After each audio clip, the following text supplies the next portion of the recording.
Welcome back to Morning Sun Homestead. My name is Mary Ann. If you're new to our channel, we're glad that you're here. We hope that you like our content and will subscribe.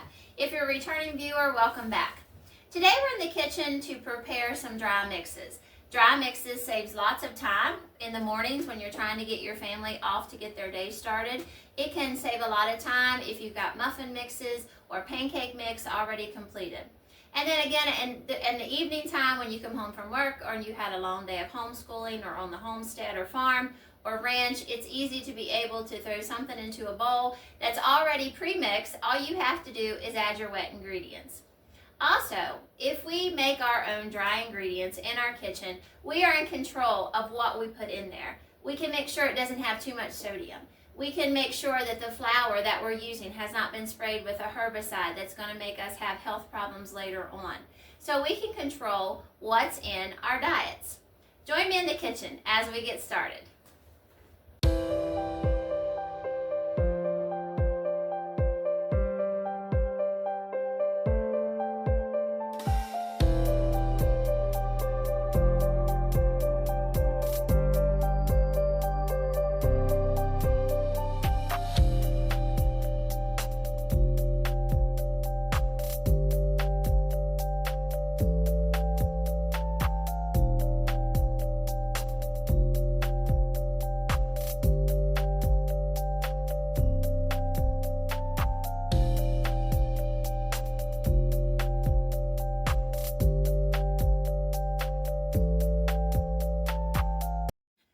Doing your own dry mixes at home is super easy, and it doesn't take a large quantity of equipment or anything like that. The main thing that we need to worry about is how we're going to store. So some of the things that we have gathered here that we're going to need, we store our dry mixes in glass jars. That just works easier for us because that's what we have a lot of. You can also use Ziploc bags or anything that would keep moisture out. That's what we don't want in, and we don't want any bugs in our dry goods as well. So we use this and then we put a lid on it. You're going to need a nice bowl, something that is large that you can mix in. You have plenty of space so you're not throwing flour everywhere. You're going to need different measuring utensils. We have a glass 2-cup, and then of course we have numerous other sizes here along with our teaspoons and tablespoons. You're going to need a jar filler. That may seem very basic, but it is so handy to keep everything in order so you don't throw flour and all the sugars and everything else out that we're trying to do. And the last thing that you're going to need for at least one of ours, because we're going to show you how to make powdered sugar out of regular sugar, is you're going to need a blender or a food processor. Everything else we can pretty well mix by hand, so we're going to need a wooden spoon in order to do that. But everything else can be mixed by hand, so there's no expensive equipment. If you don't have anything but a bowl and a few jars and measuring utensils and a spoon, you got this. You do not have to have anything that's more important than that. Now, there's lots of sugars out there on the market. There's brown sugar and powdered sugar and regular sugar and raw sugar and so many. But you are able to make your own sugar at home with the powdered sugar, the brown sugar, as long as we have regular sugar. I have 2 cups of regular cane sugar. I'm only going to do a cup at a time so it doesn't bog down my blender. But to that cup, once we get it blended up, we're going to add 1 tablespoon of either arrowroot powder or cornstarch. It's most certainly whatever you want to do. I try to go with arrowroot powder because it's more on the conservative side of being healthier. With cornstarch, there's a lot of ingredients that we're not exactly sure about. There's some bioengineered corn and there's some GMO corn. So we try to stay away from that if possible. So we're going to use our arrowroot powder. But first of all, we need to blend our 1 cup of sugar.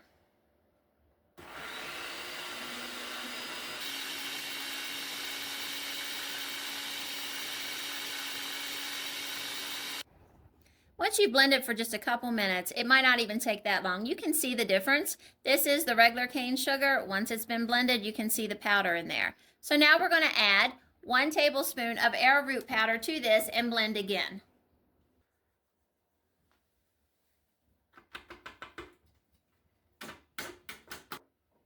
Here's our powdered sugar. It only took a couple minutes to make.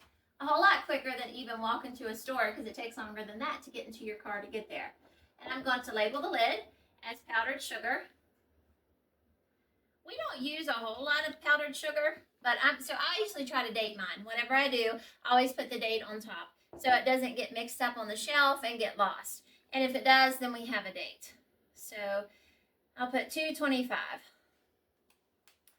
There's our first dry mix. That's easy to do in your own kitchen as long as you have a blender. Our next dry mix that we're going to make for your pantry is going to be brown sugar. Now, brown sugar is easily accessible in the store, but what if in the middle of a blizzard or a crisis, or you're in the middle of getting a meal and you need brown sugar and don't have it? It's very easy to make at home. We make this and keep it on the shelf. So I'm going to do 2 cups. It only calls for 1 cup. And to that 1 cup of sugar, and that's not going to be blended, obviously, because if we blend it, we're going to end up with powdered sugar.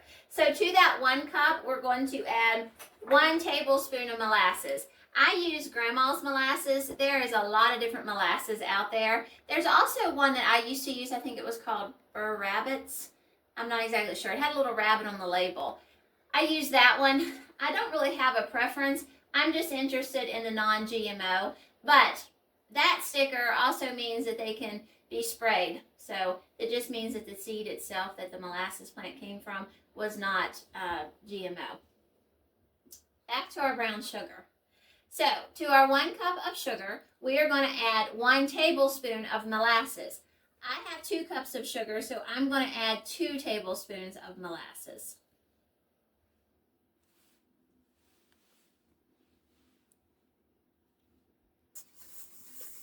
If you want a dark brown sugar, instead, this is going to be a light brown sugar. If you want a dark brown sugar, what you'll need to do is that 1 cup of sugar, you want to add 2 tablespoons of molasses. I added 2 tablespoons of molasses to 2 cups of sugar, so I'm going to have a light brown sugar. This is what the sugar looked like before we started. You can see how light it is.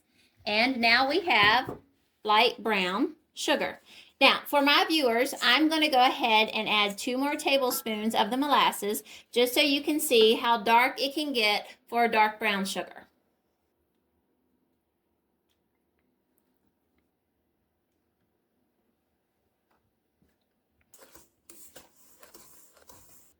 And you can see how much darker it is now that I've added 4 tablespoons for my 2 cups. So if you do 1 cup, it's 2 tablespoons.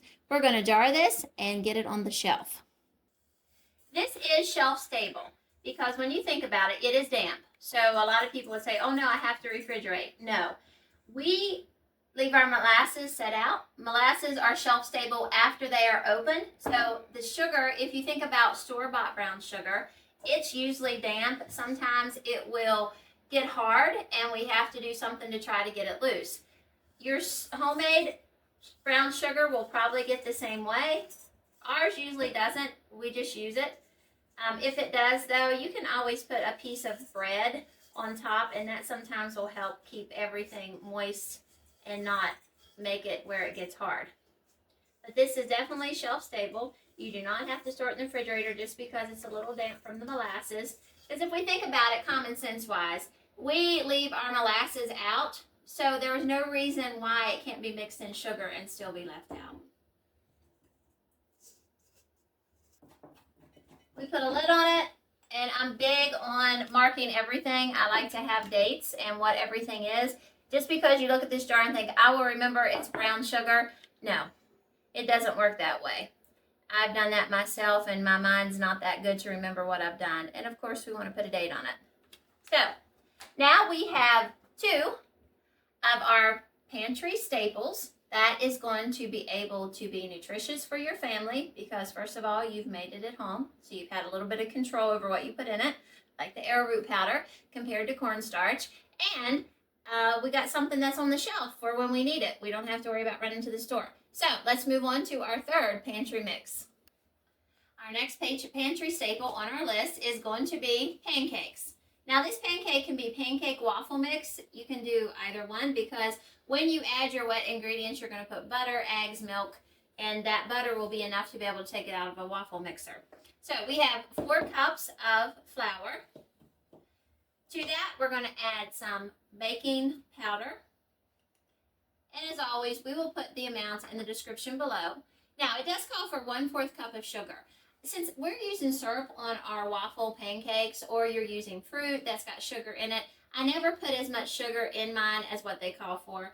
I did a half of a fourth of a cup. So I'm assuming that would probably be about an eighth of a cup. Dump that in there.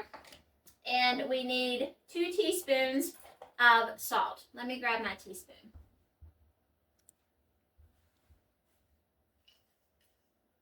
Once we have all this in here, we are going to mix it very well together.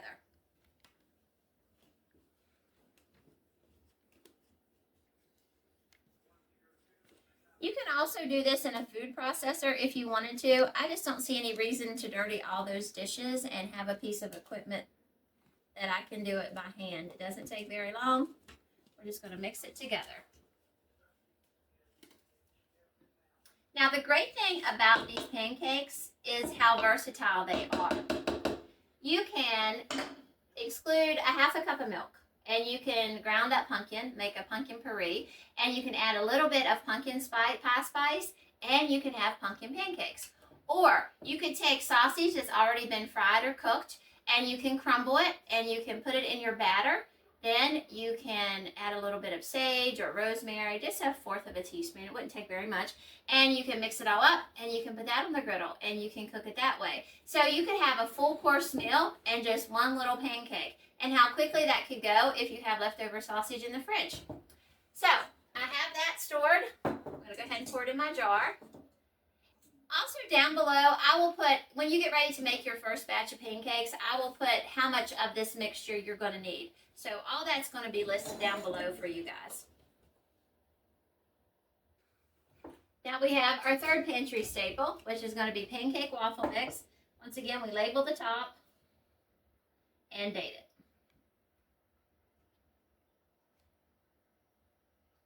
So there we have 3 things that are very easy to make. It's not taking us very long at all to make them, and they're good for your shelf. The next thing that we're going to make is going to be a Bisquick act-alike. So for this Bisquick or biscuit mix, you're going to be able to make biscuits. You're going to be able to make dumplings. So if you have chicken and dumplings or chicken and pot pie, you're going to be able to make that dumpling or that crust. You're going to be able to make these for like shortcakes. So you can make these biscuits, and then you're going to be able to cut them once they cool, and you can spread fresh fruit across it, strawberries, blueberries, whatever shortcake you want to make.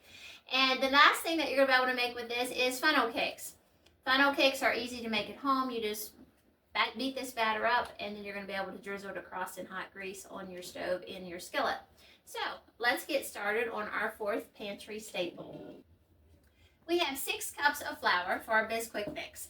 To that, we're going to add baking powder. We need to add a little bit of baking soda.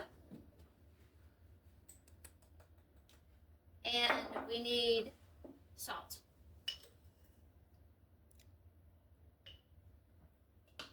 So this is a 5-ingredient mix. Now, this is something that we're not going to be able to put on our shelf in the pantry, but we're going to store it in our refrigerator pantry. So it's still a great pantry mix, and this is going to come in so handy once you get it made. You're going to realize, how did I ever live without having this on hand?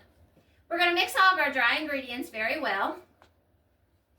The reason this has to be refrigerated is because you can use, of course we have to have a shortening of some sort. So you can either use butter or you can use olive oil. I would not suggest corn or granola or soy because all that is bleached out and lots of chemicals, but it's your choice. You can use what you want. I'm using butter because that's what we have a lot of since we make our own butter. So once we have all of our dry ingredients stirred up very well, we're going to add 1 cup of shortening. This shortening is what makes it where we cannot store it on the shelf, but it will keep in the refrigerator for 3 months.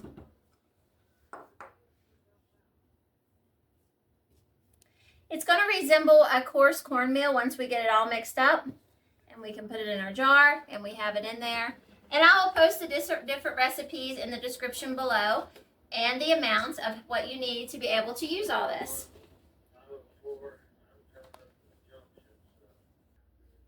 We have it all mixed together. You can see it's crumbly and coarse. This is what we're looking for. Now we're going to store it in our jar. I use a half a gallon glass jar. You can use a Ziploc bag, whatever you want to put it in. Even a refrigerator container, you can put it in that since we're going to be storing it in there. Now, if we look at Bisquick, that is in the store, I'm sure that half the ingredients we probably couldn't pronounce. So we made this with 5 ingredients that we have in our kitchen. That's very easy to come together. So if you have dehydrated shortening, most people don't. If you do, you can use that and just use the same amount of 1 cup, and that will make it where it's shelf stable so you could put it on the shelf and not have to refrigerate. We don't have that, so we compromised. A little bit more than my container. All you have to do is shake it because it will condense. We're going to lid it and mark it, and we can put it in the refrigerator. I just label this as Bisquick because that's, in reality, that's really what it is, and the date. And remember, it keeps for 3 months in your refrigerator. So there is our 4th pantry staple that you need in your kitchen. The next thing that we're going to move on to is going to be a brownie mix. Everybody gets a sweet tooth at one time or another. And it's very easy if you need a quick dessert for supper or if you just need a snack for while you're watching a movie. It's easy to stir these up. If you have all your dry ingredients ready to go, all you have to do is add your wet, throw it in the oven, and let it bake. So let's get started on that one. For our sweet tooth watchers out there, the brownie mix is very simple. Now, I do not make this in bulk. I just make all my dry ingredients and we store it individually just because I have never got the recipe of where I can add like 6 cups of flour and everything else and then be able to take so much of the mixture out. So what we do is just make individual batches, and it seems to work out just fine for us. So that's what we're going to show you. We have 1 1/4 cups of flour in here. To that, we're going to add 2/3 cup of cocoa powder. And we need to add some baking powder and, of course, sugar. We're going to mix all this up. We'll put all the wet ingredients. It just requires 3. It's going to be eggs and vanilla and some butter at the end. Now, if you wanted to get where you wanted to experiment, you could probably try to add your butter to this as melted and then mix it up, but it would have to go in the refrigerator. It would not be shelf stable because the butter will go rancid unless you have some sort of water or something else to be able to keep it where it's doesn't get that taste.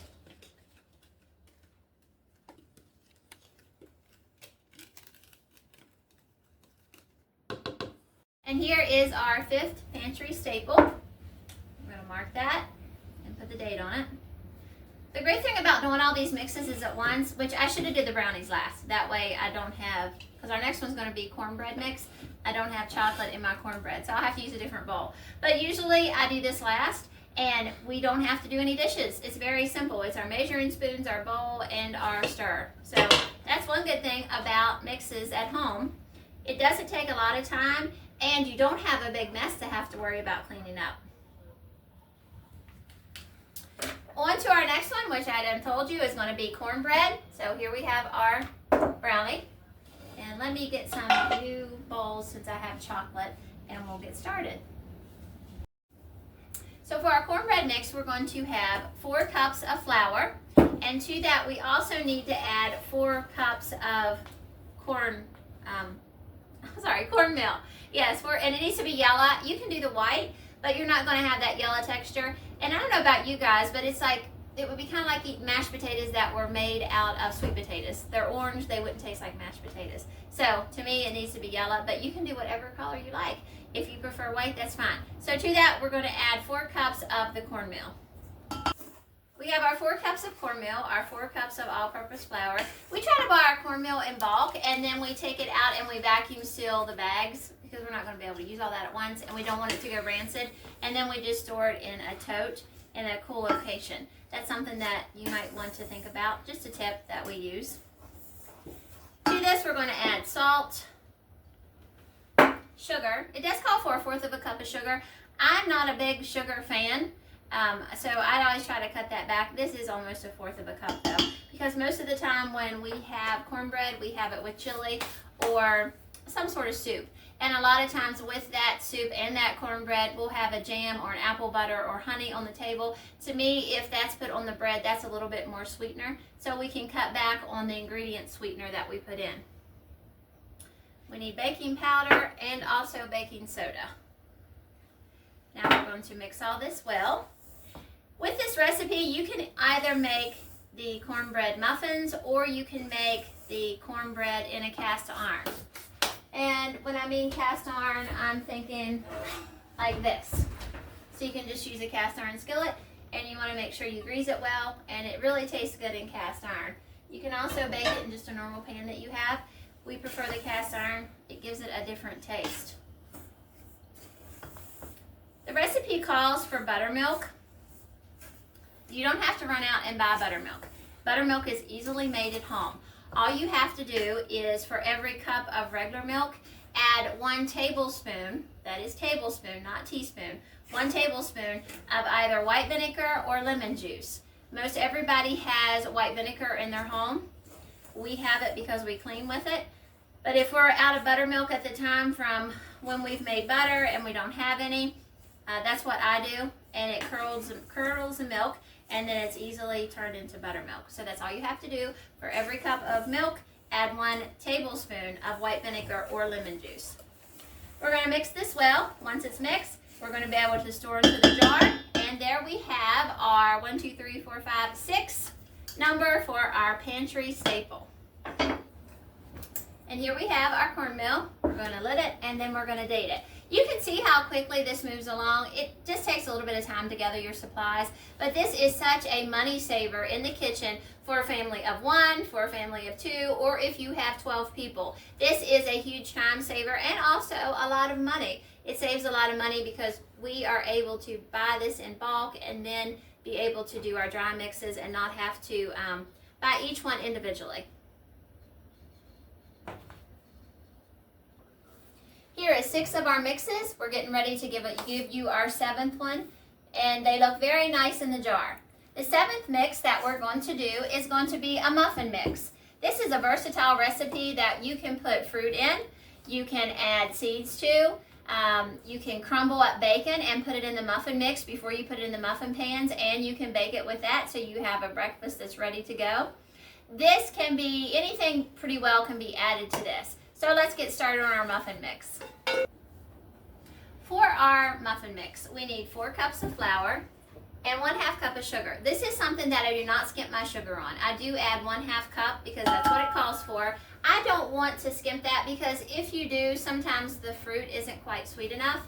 And if you taste your fruit and it's a little bit sour, when you get ready to add that, if you want to put fruit into your muffin, you might need to sprinkle a little bit of cinnamon and sugar across that. But if you don't have enough sugar, your muffins can be very bland, and we don't want that. We need salt, we need baking powder, and I'm also, this is optional, going to add 1 teaspoon of cinnamon and 1 teaspoon of nutmeg. This is not required, but I have found that my family likes that when it's mixed in with the fruit or the bacon or whatever else we might want to put in it.